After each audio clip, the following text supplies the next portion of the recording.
ridiculous, petty accusation at me and gets me spluttering self-defense like a fool. All my stock goes down, and as my stock goes down, the chances of a good report dwindle. Young Dent grieves to see me enduring my own case.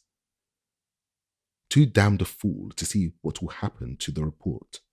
You see, if only they can convince themselves I am just a prig and an egotist and an impractical bore, they escape from a great deal more than my poor propositions. They escape from the doubt in themselves. By dismissing me, they dismiss their own consciences. And then they can scamper off to be sensible little piggywigs and not bother any more about what is to happen to mankind in the long run. Do you begin to realize the sort of fight upside down in a dustbin that committee is for me? You have to go through with it, Dr. Martineau repeated. I have, if I can, but I warn you, I have been near breaking point. And if I tumble off the high horse, if I can't keep going regularly there to ride the moral high horse, that committee will slump into utter scoundrelism. It will turn out a long, inconsistent, botched, unreadable report that will back up all sorts of humbugging bargains and sham settlements. It will contain some half-baked scheme to pacify the miners at the expense of the general welfare. It won't even succeed in doing that, but in the general confusion, old Cassidy will get away with a series of hauls that may run into millions, which will last his time. Damn him. And that is where we are. Oh, I know I must do this job. I don't need any telling that my life will be nothing and mean nothing unless I bring this thing through. But the thanklessness of playing this lone hand. The doctor watched his friend's resentful black silhouette against the lights of the steely river and said nothing for a while. Why did I ever undertake to play it? Sir Richmond appealed. Why has it been put upon me? Seeing what a poor thing I am, why am I not a poor thing altogether? Section 8. I think I understand that loneliness of yours, said the doctor after an interval. I am intolerable to myself, and I think it explains why it is that you turn to women as you do. You want help, you want reassurance, and you feel they can give it. I wonder if it has been quite like that, Sir Richmond reflected. By an effort, Dr. Martineau refrained from mentioning the mother complex. You want help and reassurance as a child does, he said. Women and women alone seem capable of giving that, of telling you that you are surely right, that notwithstanding your blunders, you are right, that even when you are wrong, it doesn't so much matter, you are still in spirit right. They can show their belief in you as no man can. With all their being, they can do that. Yes, I suppose they could. They can. You have already said that women are necessary to make things real for you. Not my work, said Sir Richmond. I admit that it might be like that, but it isn't like that. It has not worked out like that. The two drives go on side by side in me. They have no logical connection. All I can say is that for me, with my bifid temperament, one makes a rest from the other, and is so far refreshment and a renewal of energy. But I do not find women coming into my work in any effectual way. The doctor reflected further. I suppose, he began and stopped short. He heard Sir Richmond move in his chair, creaking an interrogation. You have never, said the doctor, turned to the idea of God? Sir Richmond grunted and made no other answer for the better part of a minute. As Dr. Martineau waited for his companion to speak, a fallen star streaked the deep blue above them. I can't believe in a God, said Sir Richmond. Something after the fashion of a God, said the doctor insidiously. No, said Sir Richmond, nothing that reassures. But this loneliness, this craving for companionship. We have all been through that, said Sir Richmond. We have all in our time lain very still in the darkness with our souls, crying out for the fellowship of God, demanding some sign, some personal response. The faintest feeling of assurance would have satisfied us. And there has never been a response? Have you ever had a response? Once I seemed to have a feeling of exultation and security. Well, perhaps I only persuaded myself that I had. I had been reading William James on religious experiences, and I was thinking very much of conversion. I tried to experience conversion. Yes, it faded. It always fades, said Sir Richmond. with anger in his voice. I wonder how many people there are nowadays who have passed through the last experience of ineffectual invocation. This appeal to the fading shadow of a vanished God. In the night, in utter loneliness, answer me, speak to me. Does he answer? In the silence you hear the little blood vessels whisper in your ears. You see a faint glow of colour on the darkness. Dr. Martineau sat without a word. I can believe that over all things righteousness rules. I can believe that, but righteousness is not friendliness, nor mercy, nor comfort, nor any such dear and intimate things. This cuddling up to righteousness, it's a dream, a delusion, and a phase. I've tried all that long ago. I've given it up long ago. I've grown out of it. Men do after 40. Our souls were made in the squatting place of the sunbeam of ancient times. They are made out of primitive needs, and they die before our bodies as those needs are satisfied. Only young people have souls complete. The need for a personal God, feared but reassuring, is a youth's need. I no longer fear the old man, nor want to propitiate the old man, nor believe he matters anymore. I'm a bit of an old man myself, I discover. Yes, but the other thing still remains. The great mother of the gods, said Dr. Martineau, still clinging to his theories. The need of the woman, said Sir Richmond. I want mating because it is my nature to mate. I want fellowship because I am a social animal and I want it from another social animal. Not from any god, any inconceivable god who fades or disappears, no. Perhaps that other need will fade presently, I don't know. Perhaps it lasts as long as life does, how can I tell? He was silent for a little while. Then his voice sounded in the night, as if he spoke to himself. But as for the God of all things consoling and helping, imagine it, that up there having fellowship with me. I would as soon think of cooling my throat with the Milky Way or shaking hands with those stars.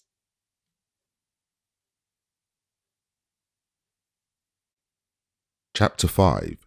The Land of the Forgotten Peoples. Section 1. A gust of confidence on the part of a person naturally or habitually reserved will often be followed by a phase of recoil. At breakfast next morning, their overnight talk seemed to both Sir Richmond and Dr. Martineau like something each had dreamt about the other, a quite impossible excess of intimacy. They discussed the weather, which seemed to be settling down to the utmost serenity of which the English spring is capable. They talked of Sir Richmond's coming car and of the possible routes before them. Sir Richmond produced the Michelin maps which he had taken out of the pockets of the little charmeuse. Bath Road lay before them, he explained. Reading, Newbury, Hungerford, Marlborough, Silbury Hill, which overhangs Avebury. Both travellers discovered a common excitement at the mention of Avebury and Silbury Hill. Both took an intelligent interest in archaeology.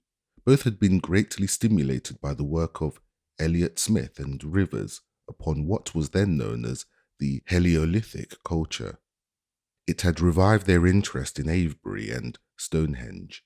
The doctor, moreover, had been reading Hippersley Cox's Green Roads of England. Neither gentleman had ever seen Avebury, but Dr. Martineau had once visited Stonehenge. Avebury is much the oldest, said the doctor. They must have made Silbury Hill long before 2000 BC. It may be 5,000 years old, or even more.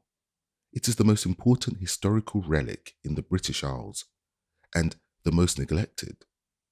They exchanged archaeological facts. The secret places of the heart rested until the afternoon. Then Sir Richmond saw fit to amplify his confessions in one particular. Section 2. The doctor and his patient had discovered a need for exercise as the morning advanced. They had walked by the road to Marlow and had lunched at a riverside inn, returning after a restful hour in an arbour on the lawn of this place to tea at Maidenhead. It was as they returned that Sir Richmond took up the thread of their overnight conversation again. In the night, he said, I was thinking over the account I tried to give you of my motives. A lot of it was terribly out of drawing. Facts? Asked the doctor. No, the facts were all right. It was the atmosphere, the proportions. I don't know if I gave you the effect of something Don Juno-esque. Vulgar poem, said the doctor remarkably. I discounted that. Vulgar, intolerable. Byron in sexual psychology is like a stink in the kitchen. Sir Richmond perceived he had struck upon the sort of thing that used to be called a pet aversion. I don't want you to think that I run about after women in a habitual and systematic manner, or that I deliberately hunt them in the interests of my work and energy. Your questions had set me theorizing about myself, and I did my best to improvise a scheme of motives yesterday. It was, I perceive, a jerry-built scheme, run up at short notice. My nocturnal reflections convinced me of that. I put reason into things that are essentially instinctive. The truth is that the wanderings of desire have no single drive.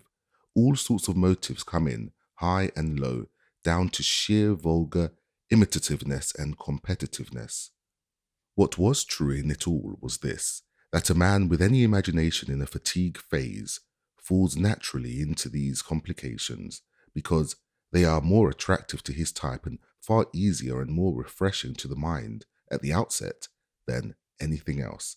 And they do work a sort of recovery in him. They send him back to his work refreshed, so far that is, as his work is concerned. At the outset they are easier, said the doctor. Sir Richmond laughed. When one is fagged, it is only the outset that counts. The more tired one is, the more readily one moves along the line of least resistance. That is one footnote to what I said. So far as the motive of my work goes, I think we've got something like the spirit of it. What I said about that was near the truth of things, but there is another set of motives altogether. Sir Richmond went on with an air of having cleared the ground for his real business. That I didn't go into at all yesterday. He considered. It arises out of these other affairs. Before you realize it, your affections are involved. I am a man much swayed by my affections. Mr. Martineau glanced at him. There was a note of genuine self-reproach in Sir Richmond's voice. I get fond of people, it's quite irrational, but I get fond of them, which is quite a different thing from the admiration and excitement of falling in love. Almost the opposite thing. They cry or they come to some sort of mental or physical cropper and hurt themselves. Or they do something distressingly little and human, and suddenly I find they've got me. I'm distressed. I'm filled with something between pity and an impulse of responsibility. I've become tender towards them. I'm impelled to take care of them. I want to ease them off, to reassure them, to make them stop hurting at any cost. I don't see why it should be the weak and sickly and seamy side of people that grips me most, but it is. I don't know why it should be their failures that give them power over me, but it is. I told you of this girl, this mistress of mine, who is ill just now. She's got me in that way. She's got me tremendously. You did not speak of her yesterday with any morbid excess of pity, the doctor was constrained to remark. I abused her very probably. I forget exactly what I said. The doctor offered no assistance. But the reason why I abuse her is perfectly plain. I abuse her because she distresses me by her misfortunes, and instead of my getting anything out of her, I go out to her. But I do go out to her. All this time, at the back of my mind, I am worrying about her. She has that gift of making one feel for her. I am feeling that damned carbuncle almost as if it had been my affair instead of hers. That carbuncle has made me suffer frightfully. Why should I? It isn't mine. He regarded the doctor earnestly. The doctor controlled a strong desire to laugh. I suppose the young lady, he began. Oh, she puts in suffering all right. I've no doubt about that. I suppose, Sir Richmond went on, now that I have told you so much of this affair, I may as well tell you all. It is a sort of comedy, a painful comedy of irrelevant affections. The doctor was prepared to be a good listener. Facts he would always listen to. It was only when people told him their theories that he would interrupt with his exactly. This young woman is a person of considerable genius. I don't know if you have seen in the illustrated papers of a peculiar sort of humorous illustrations, usually with a considerable amount of bite in them, over the name of Martin Leeds. Extremely amusing stuff. It is that Martin Leeds. I met her at the beginning of her career. She talks almost as well as she draws. She amused me immensely. I'm not the sort of man who waylays and besieges women and girls. I'm not the pursuing type, but I perceive that in some odd way I attracted her, and I was neither wise nor genius enough to let the thing develop. Said Dr. Martineau. I'd never had to do with an intellectually brilliant woman before. I now see that the more imaginative force a woman has, the more likely she is to get into a state of extreme self-abandonment with any male thing upon which her imagination begins to crystallize. Before I came along, she'd mixed chiefly with a lot of young artists and students, all doing nothing at all except talk about the things they were going to do. I suppose I profited by the contrast, being older and with my hands full of affairs. Perhaps something had happened that had made her recoil towards my sort of thing. I don't know, but she just let herself go at me. And you? Let myself go too. I'd never met anything like her before. It was her wit that took me. It didn't occur to me that she wasn't my contemporary, as able as I was, as able to take care of herself. All sorts of considerations that I should have shown to a sillier woman, I never dreamt of showing to her. I had never met anyone so mentally brilliant before, or so helpless and headlong. And so here we are on each other's hands. But the child, it happened to us. For 4 years now, things have just happened to us. All the time I have been overworking, first at explosives and now at this fuel business. She, too, is full of her work. Nothing stops that, though. Everything seems to interfere with it.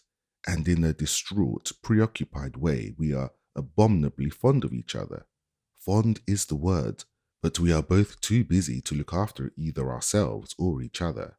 She is much more incapable than I am, said Sir Richmond, as if he delivered a weighed and very important judgment. You see very much of each other.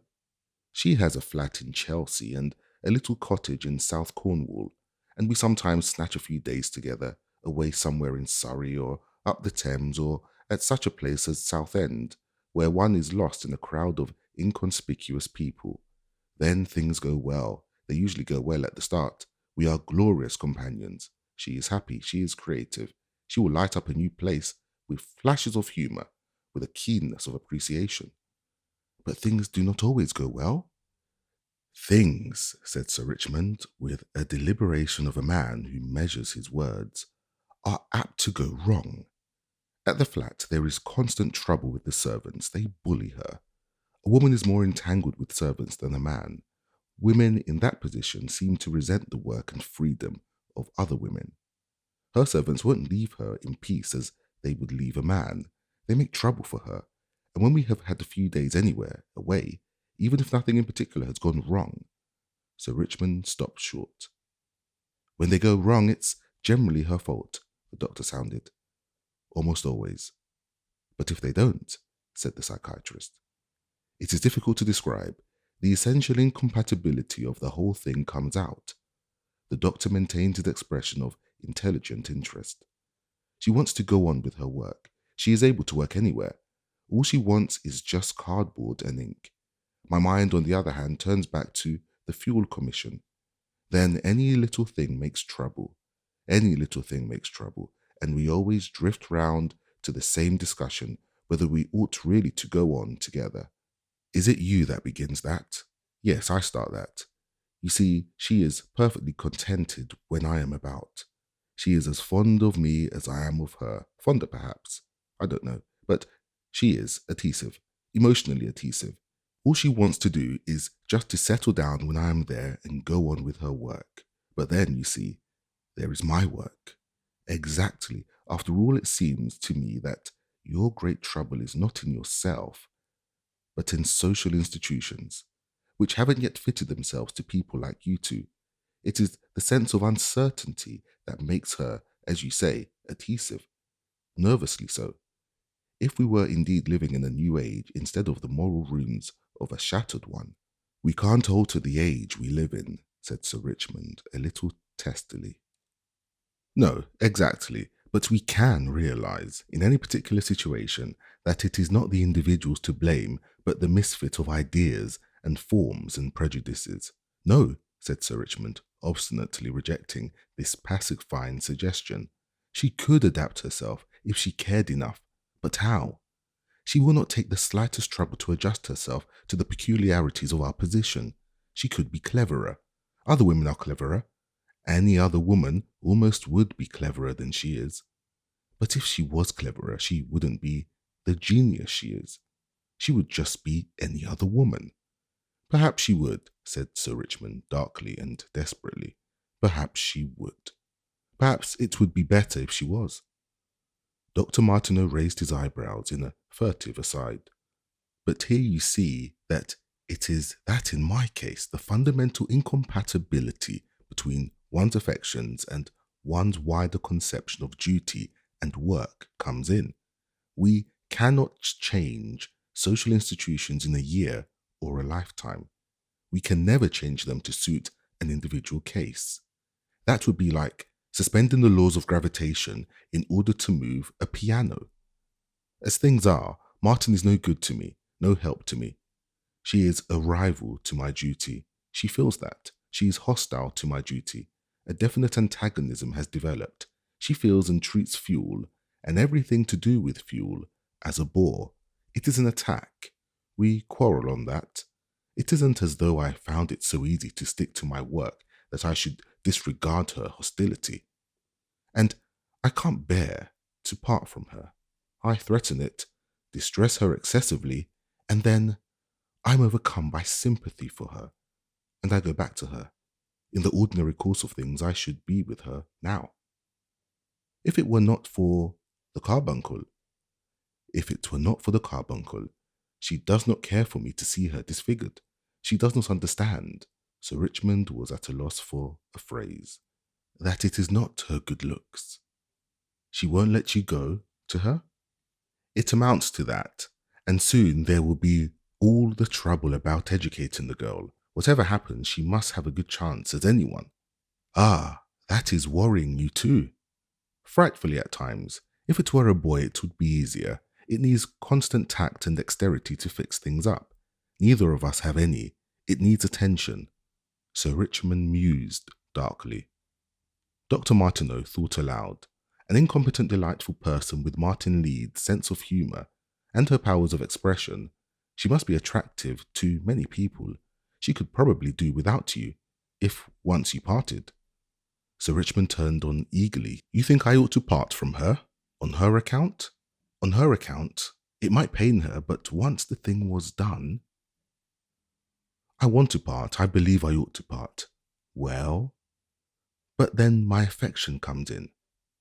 That extraordinary tenderness of yours. I'm afraid. Of what? Anyone might get hold of her if I let her down. She hasn't a tithe or the ordinary cool-headed calculation of an average woman. I've a duty to her genius. I've got to take care of her. To which the doctor made no reply. Nevertheless, the idea of parting has been very much in my mind lately. Letting her go free. You can put it in that way if you like. It might not be a fatal operation for either of you. And yet there are moods when parting is an intolerable idea, when one is invaded by a flood of affection and old habits of association. Dr. Martineau thought. Was that the right word, affection? Perhaps it was. They had come out on the towing path close by the lock, and they found themselves threading their way through a little crowd of boating people and lookers-on. For a time their conversation was broken. Sir Richmond resumed it. But this is where we cease to be man on his planet and all the rest of it. This is where the idea of a definite task, frantically followed to the exclusion of all minor considerations, breaks down. When the work is good, we are sure we are all right. Then we may carry off things with a high hand. But the work isn't always good. We weren't always sure. We blunder, we make a muddle, we are fatigued. Then the sacrificed affections come in as accusers. Then it is that we want to be reassured. And then it is that Miss Martin Leeds? Doesn't, Sir Richmond snapped. Came a long pause. and yet it is extraordinarily difficult to think of parting from Martin. Section 3. In the evening after dinner, Dr. Martineau sought, rather unsuccessfully, to go on with the analysis of Sir Richmond. But Sir Richmond was evidently a creature of moods. Either he regretted the extent of his confidences, or the slight irrational irritation that he felt at waiting for his car affected his attitude towards his companion, or Dr. Martineau's tentatives were ill-chosen. At any rate, he would not rise to any conversational bait that the doctor could devise. The doctor found this the more regrettable because it seemed to him that there was much to be worked upon in this Martin Leeds affair. He was inclined to think that she and Sir Richmond were unduly obsessed by the idea that they had to stick together because of the child, because of the look of the thing and so forth, and that really each might be struggling against a very strong impulse indeed to break off the affair. It seemed evident to the doctor that they jarred upon and annoyed each other extremely. On the whole, separating people appealed to a doctor's mind more strongly than bringing them together. Accordingly, he framed his inquiries so as to make the revelation of a latent antipathy as easy as possible. He made several not very well devised beginnings. At the fifth, Sir Richmond was suddenly conclusive. "It's no use," he said. "I can't fiddle about any more with my motives today." An awkward silence followed. On reflection, Sir Richmond seemed to realize that this sentence needed some apology. "I admit," he said, "that this expedition has already been a wonderfully good thing for me. These confessions have made me look into all sorts of things squarely, but I'm not used to talking about myself or even thinking directly about myself. What I say I afterwards find disconcerting to recall. I want to alter it. I can feel myself wallowing into a mess of modifications and qualifications. Yes, but I want to rest anyhow." There was nothing for Dr. Martineau to say to that. The two gentlemen smoked for some time in a slightly uncomfortable silence. Dr. Martineau cleared his throat twice and lit a second cigar. They then agreed to admire the bridge and think well of Maidenhead. Sir Richmond communicated hopeful news about his car, which was to arrive the next morning before 10. He'd just ring the fellow up presently to make sure, and Dr. Martineau retired early and went rather thoughtfully to bed. The spate of Sir Richmond's confidences, it was evident, was over. Section 4. Sir Richmond's car arrived long before 10, brought down by a young man in a state of scared alacrity. Sir Richmond had done some vigorous telephoning before turning in. The Charmeuse set off in a repaired and chastened condition to town, and after a leisurely breakfast, our two investigators into the springs of human conduct were able to resume their westward journey. They ran through scattered Twyford with its pleasant-looking inns and through the commonplace urbanities of Reading, by Newbury and Hungerford's pretty bridge, and up long wooded slopes to Savernake Forest, where they found the road heavy and dusty, still in its wartime state, and so down a steep hill to a wide market street, which is Marlborough. They lunched in Marlborough and went on in the afternoon to Silbury Hill, that's British Pyramid, the largest artificial mound in Europe. They left the car by the roadside and clambered to the top, and were very learned and inconclusive about the exact purpose of this vast heap of chalk and earth, this heap that men had made before the temples at Karnak were built or Babylon had a name. Then they returned to the car and ran round by a winding road into the wonder of Avebury. They found a clean little inn there, kept by pleasant people, and they garaged the car in the cowshed and took 2 rooms for the night, that they might get the better of the atmosphere of the ancient place. Wonderful indeed it is, vast circumvallation that was already 2,000 years old before the dawn of British history. A great wall of earth with its ditch most strangely on its inner and not on its outer side, and within this enclosure gigantic survivors of the great circles of unhewn stone that, even as late as Tudor days, were almost complete.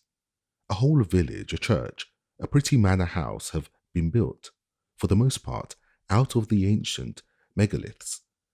The Great Wall is sufficient to embrace them all with their gardens and paddocks. 4 crossroads meet at the village centre.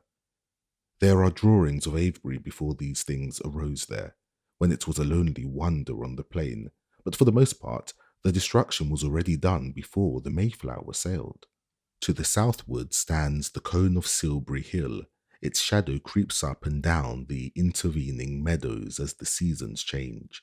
Around this lonely place rise the downs, now bare sheep pastures in broad undulations, like a wart-like barrow here and there, and from it radiate creeping up to gain and hold to the crest of the hills, the abandoned trackways of that forgotten world. These trackways, these green roads of England, these roads already disused when the Romans made their highway past Silbury Hill to Bath, can still be traced for scores of miles through the land, running to Salisbury and the English Channel, eastward to the crossing of the Straits and westward to Wales, to ferries over the Severn, and southwestward into Devon and Cornwall. The Doctor and Sir Richmond walked round the walls, surveyed the shadow cast by Silbury upon the river flats, strolled up and down to the northward to get a general view of the village, had tea and smoked round the walls again in the warm April sunset. The matter of their conversation remained prehistoric. Both were inclined to find fault with the archaeological work that had been done on the place. Clumsy treasure hunting, Sir Richmond said. They bore into Silbury Hill and expect to find a mummified chief or something sensational of that sort, and they don't, and they report nothing. They haven't sifted finely enough. They haven't thought subtly enough. These walls of earth ought to tell what these people ate, what clothes they wore, what woods they used. Was this a sheep land then as it is now, or a cattle land? Were these hills covered by forests? I don't know. These archaeologists don't know, or if they do, they haven't told me, which is just as bad. I don't believe they know. What trade came here along these tracks? So far as I know, they had no beasts of burden. But suppose one day someone were to find a post-herd here from early Knossos, or a fragment of glass from Pepys, Egypt. The place had stirred up his imagination. He wrestled with his ignorance as if he thought that by talking he might presently worry out some picture of this forgotten world, without metals, without beasts of burden, without letters, without any sculpture that has left a trace, and yet with a sense of astronomical fact clear enough to raise the great gnomon of Silbury, and with a social system complex enough to give the large and orderly community to which the size of Avebury witnesses, and the traffic to which the green roads testify. The Doctor had not realized before the boldness and liveliness of his companion's mind. Sir Richmond insisted that the climate must have been moister and milder in those days. He covered all the downlands with woods, as Savernake was still covered. Beneath the trees he restored a thicker, richer soil. These people must have done an enormous lot with wood. This use of stones here was a freak. It was the very strangeness of stones here that had made them into sacred things. One thought too much of the stones of the Stone Age. Who would carve these lumps of quartzite when one could carve good oak, or beech, a most carvable wood, especially when one's sharpest chisel was a flint? It's wood we ought to look for, said Sir Richmond, wood and fibre. He declared that these people had their tools of wood, their homes of wood, their gods, and perhaps their records of wood. A peat bog here, even a few feet of clay, might have pickled some precious memoranda. No such luck. Now in Glastonbury Marshes, one found the life of the early Iron Age, halfway to our own times, quite beautifully pickled. Though they wrestled mightily with the problem, neither Sir Richmond nor the Doctor could throw a gleam of light upon the riddle why the ditch was inside and not outside the Great Wall. And what was our mind like in those days? Said Sir Richmond.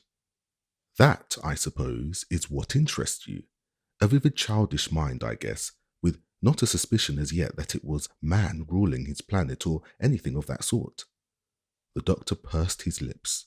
None, he delivered judicially. If one were able to recall one's childhood at the age of about 12 or 13, when the artistic impulse so often goes into abeyance, and one begins to think in a troubled, monstrous way about God and hell, one might get something like the mind of this place. 13? You put them at that already? These people you think were religious? Intensely. In that personal way that gives death a nightmare terror. And as for the fading of the artistic impulse, they've left not a trace of the paintings and drawings and scratchings of the old stone people who came before them. Adults with the minds of 13-year-old children, 13-year-old children with the strength of adults, and no one to slap them or tell them not to. After all, they probably only thought of death now and then, and they never thought of fuel. They supposed there was no end to that. So they used up their woods to keep goats to nibble and kill the new undergrowth. Did these people have goats? I don't know, said the doctor. So little is known. Very like children they must have been. The same unending days they must have thought that the world went on forever. Just as they knew it, like my damned committee does, with their fuel wasting away and the climate changing imperceptibly century by century. Kings and important men followed one another here for centuries and centuries. They had lost their past and had no idea of any future. They had forgotten how they came into the land. When I was a child, I believed that my father's garden had been there forever. This is very like trying to remember some game one played when one was a child. It is like coming on something that one built up with bricks and stones in some forgotten part of the garden. The life we lived here, said the doctor, has left its traces in traditions, in mental predispositions, in still unanalyzed fundamental ideas. Archaeology is very like remembering, said Sir Richmond. Presently we shall remember a lot more about all this. We shall remember what it was like to live in this place, and the long journey hither, age by age, out of the south. We shall remember the sacrifices we made and the crazy reasons why we made them. We sowed our corn in blood here. We had strange fancies about the stars, those we brought with us out of the south, where the stars are brighter. And what were those wooden gods of ours like? I don't remember, but I could easily persuade myself that I had been here before. They stood on the crest of the ancient wall, and the setting sun cast long shadows of them athwart a field of springing wheat. Perhaps we shall come here again, the doctor carried on Sir Richmond's fancy, after another 4,000 years or so, with different names and fuller minds, and then I suppose that this ditch won't be the riddle it is now. Life didn't seem so complicated then, Sir Richmond mused. Our muddles were unconscious. We drifted from mood to mood and forgot. There was more sunshine then, more laughter perhaps, and blacker despair. Despair like the despair of children that can weep itself to sleep. It's over. Was it battle and massacre that ended that long afternoon here? Or did the woods catch fire some exceptionally dry summer, leaving black hills and famine? Or did strange men bring a sickness, measles perhaps, or the Black Death? Or was it a cattle pest? Or did we just waste our woods and dwindle away before the new peoples that came into the land across the southern sea? I can't remember. Sir Richmond turned. I would like to dig up the bottom of this ditch here, foot by foot, and dry the stuff and sift it very carefully. Then I might begin to remember things. Section 5.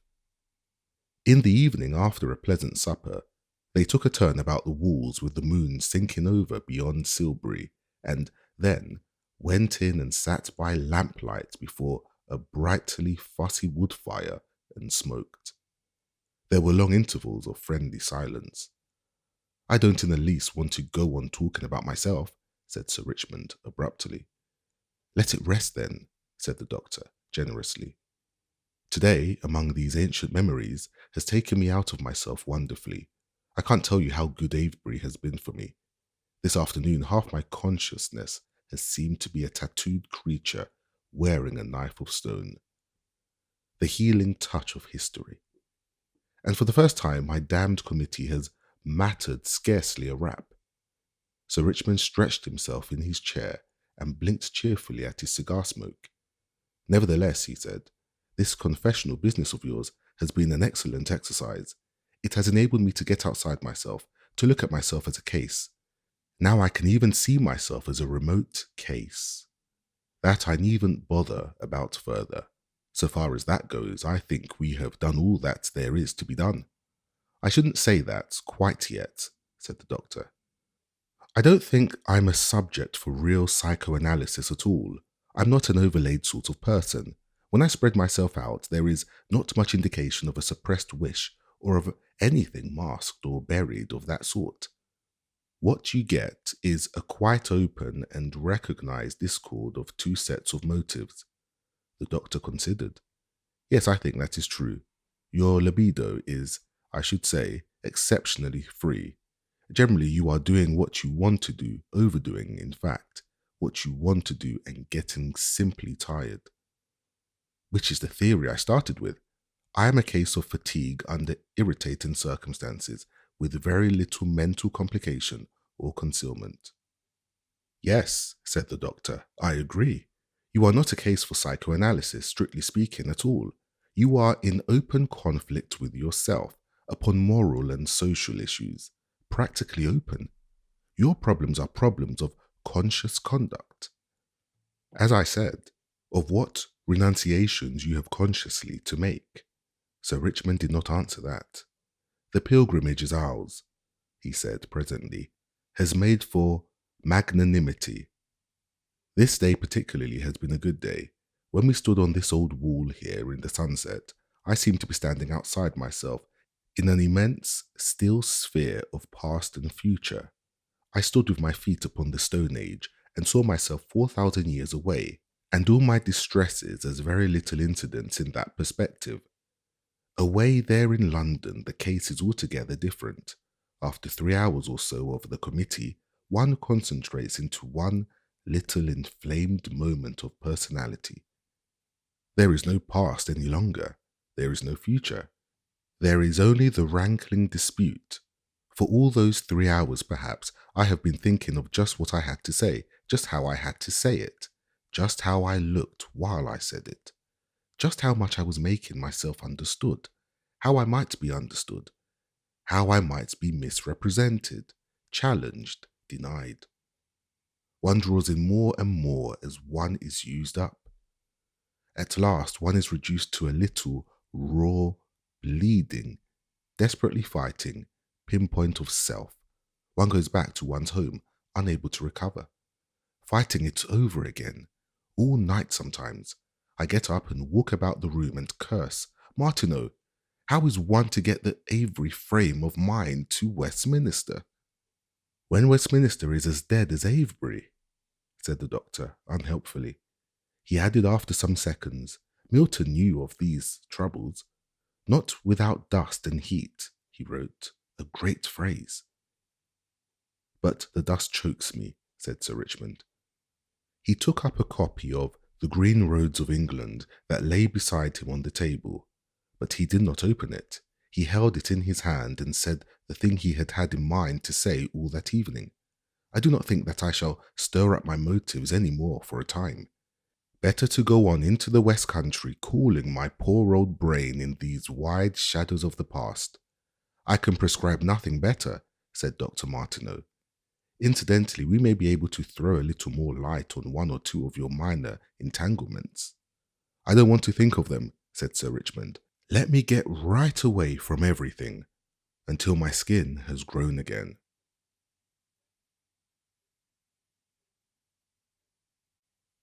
Chapter 6. The Encounter at Stonehenge. Section 1.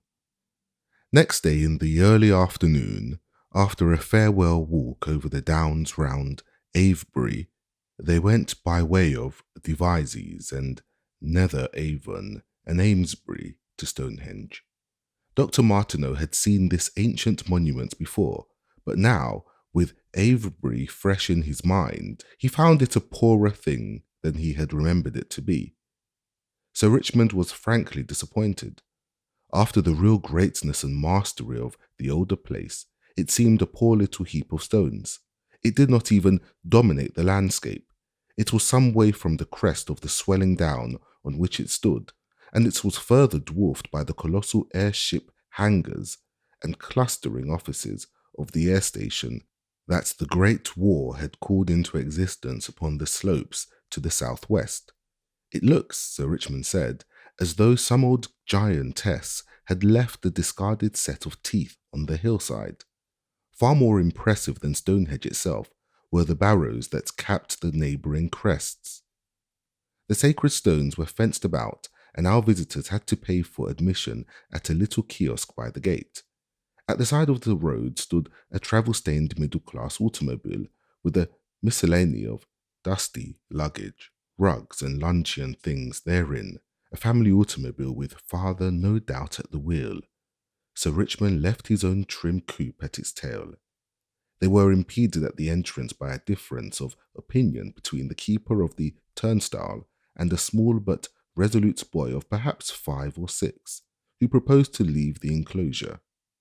The custodian thought that it would be better if his nurse or his mother came out with him. "She keeps on looking at it," said the small boy. "It isn't anything. I want to go and clean the car." "You won't see Stonehenge every day, young man," said the custodian, a little piqued. "It's only an old beach," said the small boy with extreme conviction. "It's rocks like the seaside, and there isn't no sea." The man at the turnstile mutely consulted the doctor.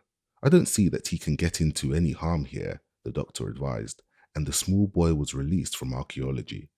He strolled to the family automobile, produced a pocket handkerchief, and set himself to polish the lamps with great assiduity. The two gentlemen lingered at the turnstile for a moment or so to watch his proceedings. "Modern child," said Sir Richmond. "Old stones are just old stones to him, but motor cars are gods." "You can hardly expect him to understand at his age," said the custodian, jealous for the honour of Stonehenge. "Reminds me of Martin's little girl," said Sir Richmond, as he and Dr. Martineau went on towards the circle. When she encountered her first dragonfly, she was greatly delighted. As they approached the grey old stones, they became aware of a certain agitation among them.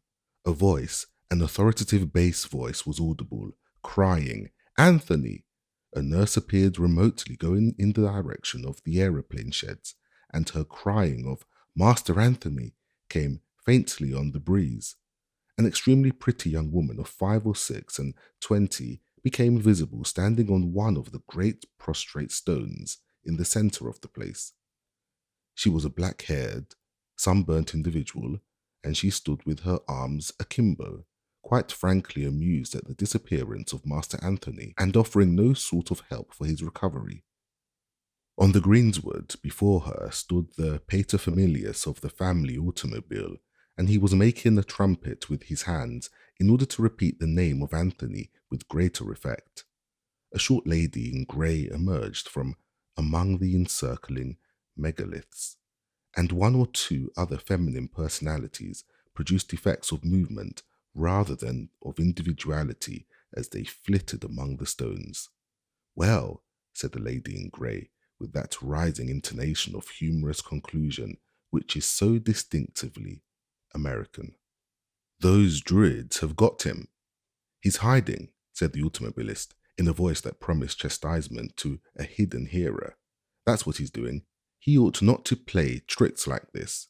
A great boy who is almost 6. "If you are looking for a small, resolute boy of 6, said Sir Richmond, addressing himself to the lady on the rock rather than to the angry parent below, "he is perfectly safe and happy. The druids haven't got him. Indeed, they failed altogether to get him. Stonehenge, he says, is no good. So he's gone back to clean the lamps of your car." "So that's it," said Papa. "Winnie, go and tell Price he's gone back to the car. They oughtn't to have let him out of the enclosure." The excitement about Master Anthony collapsed. The rest of the people in the circles crystallized out into the central space as two apparent sisters and an apparent aunt and the nurse were packed off at once to supervise the lamp cleaning. The head of the family found some difficulty, it would seem, in readjusting his mind to the comparative innocence of Anthony, and Sir Richmond and the young lady on the rock sought as if by common impulse to establish a general conversation.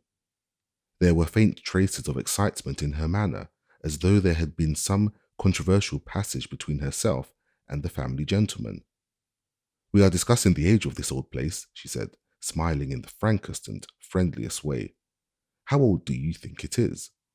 The father of Anthony intervened, also with a shadow of controversy in his manner.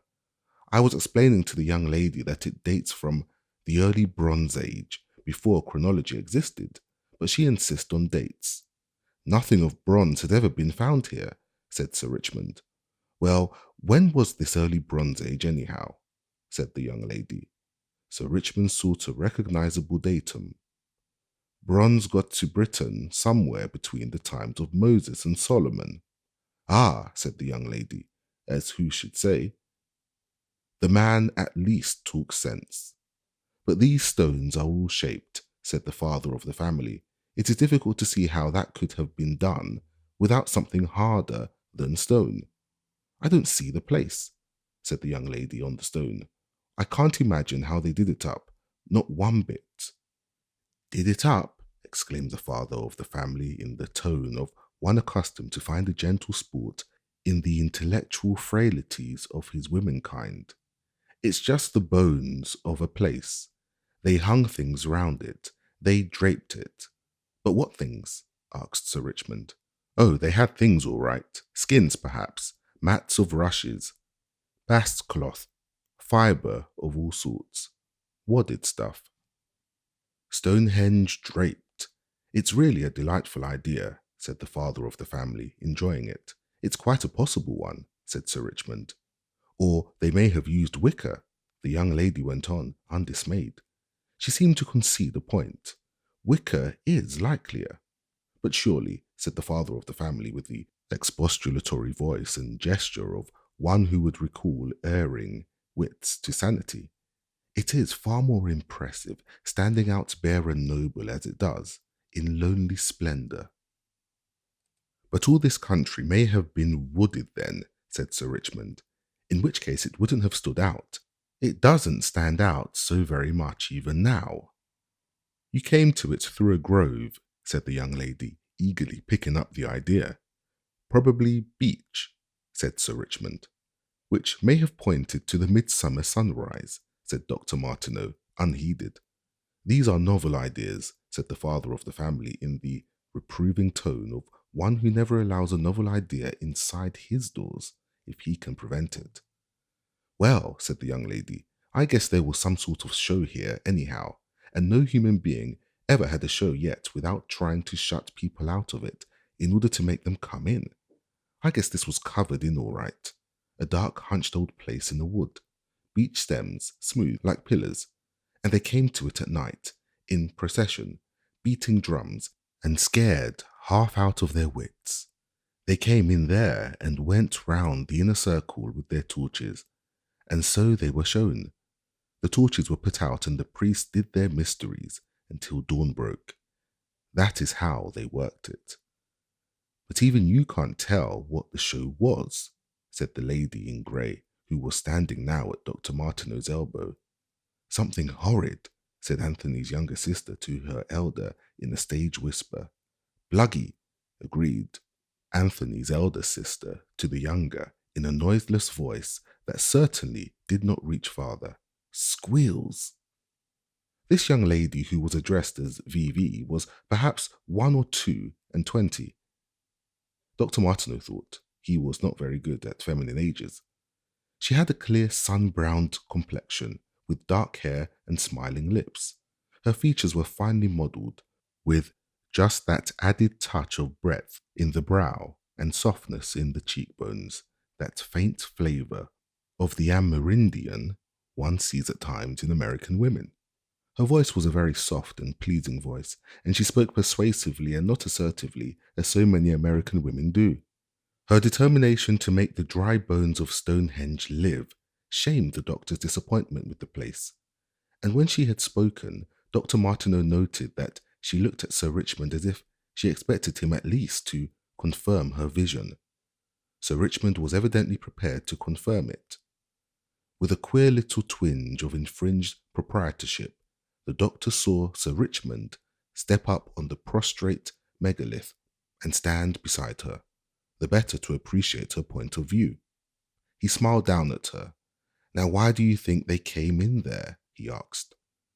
The young lady was not very clear about her directions.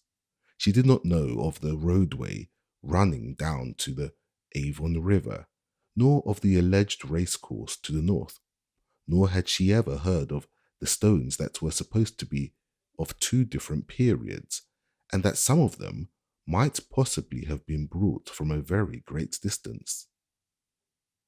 Section 2. Neither Dr. Martineau nor the father of the family found the imaginative reconstruction of the Stonehenge rituals quite so exciting as the two principals. The father of the family endured some further particulars with manifest impatience, no longer able, now that Sir Richmond was encouraging the girl, to keep her in check with the slightly derisive smile proper to her sex. Then he proclaimed in a fine, loud tenor, "All this is very imaginative, I'm afraid," and to his family, "Time we were pressing on, Terps, we must go. Come, Phoebe." As he led his little flock towards the exit, his voice came floating back, talking wanton nonsense. Any professional archaeologist would laugh, simply laugh. He passed out of the world. With a faint intimation of dismay, Dr. Martineau realized that the two talkative ladies were not to be removed in the family automobile with the rest of the party. Sir Richmond and the younger lady went on very cheerfully to the population, agriculture, housing, and general scenery of the surrounding downland during the later Stone Age. The shorter, less attractive lady, whose accent was distinctly American, came now and stood at the doctor's elbows. She seemed moved to play the part of chorus to the two upon the stone. "When Vivi gets going," she remarked, "she makes things come alive." Dr. Martineau hated to be addressed suddenly by strange ladies. He started, and his face assumed the distressed politeness of the moon at its full. "Your friend," he said, "interested in archaeology?" "Interested?" said the stouter lady. "Why, she's a fiend at it, ever since we came on Karnak." "You visited Karnak?" "That's where the bug bit her," said the stout lady with a note of querulous humour. Directly Vivi set eyes on Karnak, she just turned against all her upbringing. "Why wasn't I told of this before?" she said. "What's Notre Dame to this? This is where we came from. This is the real starting point of the Mayflower. Belinda," she said, "we've got to see all we can of this sort of thing before we go back to America.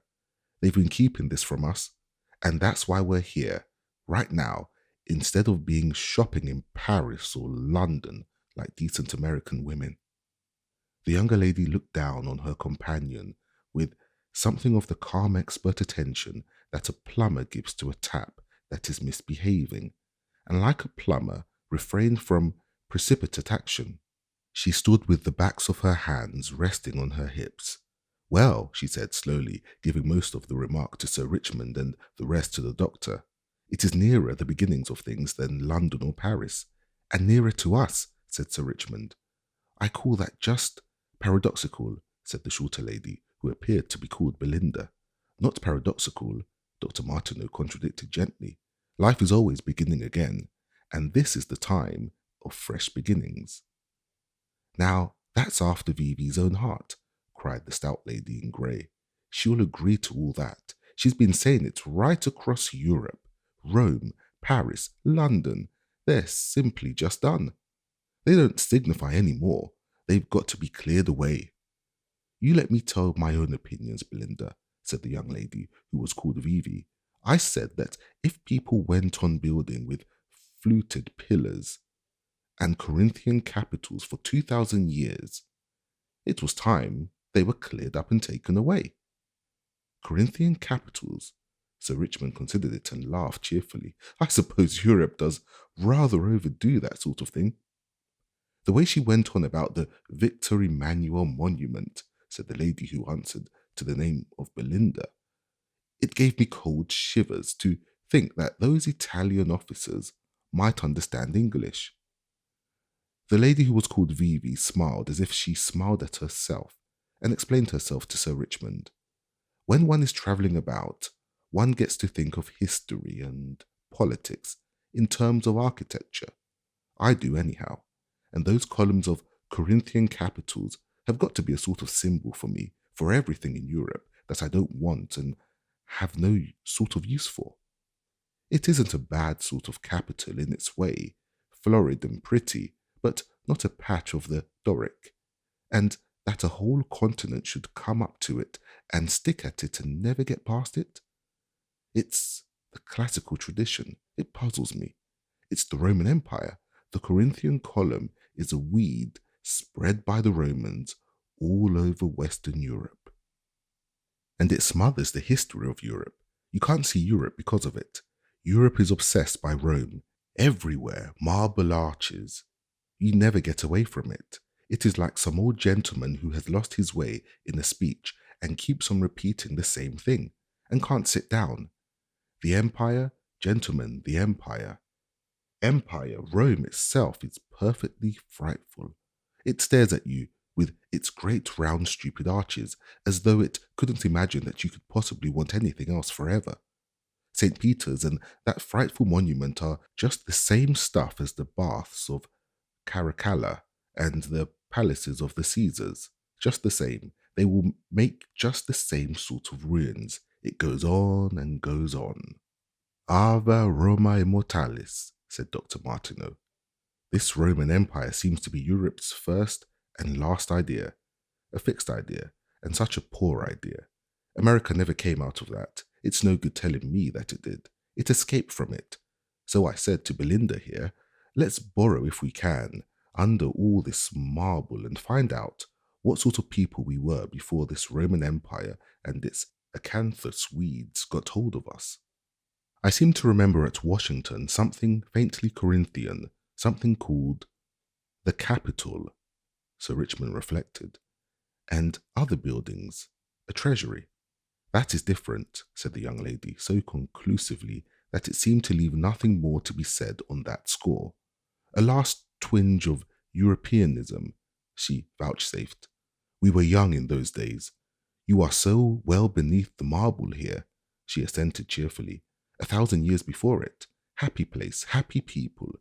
But even this place isn't the beginning of things here. Karnak was older than this, and older still is Avebury. Have you heard in America of Avebury? It may have predated this place, they think, by another 1,000 years. Avebury? Said the lady who was called Belinda. But what is this Avebury? Asked Vivi. I've never heard of the place. I thought it was a lord, said Belinda. Sir Richmond, with occasional appeals to Dr. Martineau, embarked upon an account of the glory and wonder of Avebury. Possibly he exaggerated Avebury. It was Dr. Martineau who presently brought this disquisition upon Avebury to stop by a very remarkable gesture. He looked at his watch. He drew out ostentatiously a thick, respectable gold watch, for the doctor was not the sort of man to wear his watch upon his wrist. He clicked it open and looked at it. Thereby he would have proclaimed his belief this encounter was an entirely unnecessary interruption of his healing dialogue with Sir Richmond, which must now be resumed. But this action had scarcely the effect he had intended it to have. It set the young lady who was called Belinda asking about ways and means of getting to Salisbury. It brought to light the distressing fact that Vivi had the beginnings of a chafed heel. Once he had set things going, they moved much more quickly to the doctor to deflect their course. He found himself called upon to make personal sacrifices to facilitate the painless transport of the two ladies to Salisbury, where their luggage awaited them at the Old George Hotel. In some way too elusive to trace, it became evident that he and Sir Richmond were to stay at this same Old George Hotel. The luggage was to be shifted to the top of the coupe. The young lady called Vivi was to share the interior of the car with Sir Richmond, while the lady named Belinda, for whom Dr. Martineau was already developing a very strong dislike, was to be thrust into an extreme proximity with him, and the balance of the luggage in the dicky seat behind. Sir Richmond had never met with a young woman with a genuine historical imagination before, and he was evidently very greatly excited and resolved to get the utmost that there was to be got out of this encounter. Section 3. Sir Richmond displayed a complete disregard of the sufferings of Dr. Martineau, shamefully compressed behind him. Of these he was to hear later. He ran his overcrowded little car, overcrowded so far as the dicky went, over the crest of the Down and Down into Amesbury and on to Salisbury, stopping to alight and stretch the legs of the party when they came in sight of Old Sarum. Certainly they can do with a little stretching, said Dr. Martineau grimly. This charming young woman had seized upon the imagination of Sir Richmond to the temporary exclusion of all other considerations. The long downland gradients, quivering very slightly with the vibration of the road, came swiftly and easily to meet and pass the throbbing little car as he sat beside her and talked to her. He fell into that expository manner which comes so easily to the native entertaining the visitor from abroad. In England, it seems to me, there are 4 main phases of history. 4. Avebury, which I would love to take you to see tomorrow. Stonehenge, Old Sarum, which we shall see in a moment, as a great grassy mound on our right as we come over one of these crests. Each of them represents about 1,000 years. Old Sarum was Celtic. It saw the Romans and the Saxons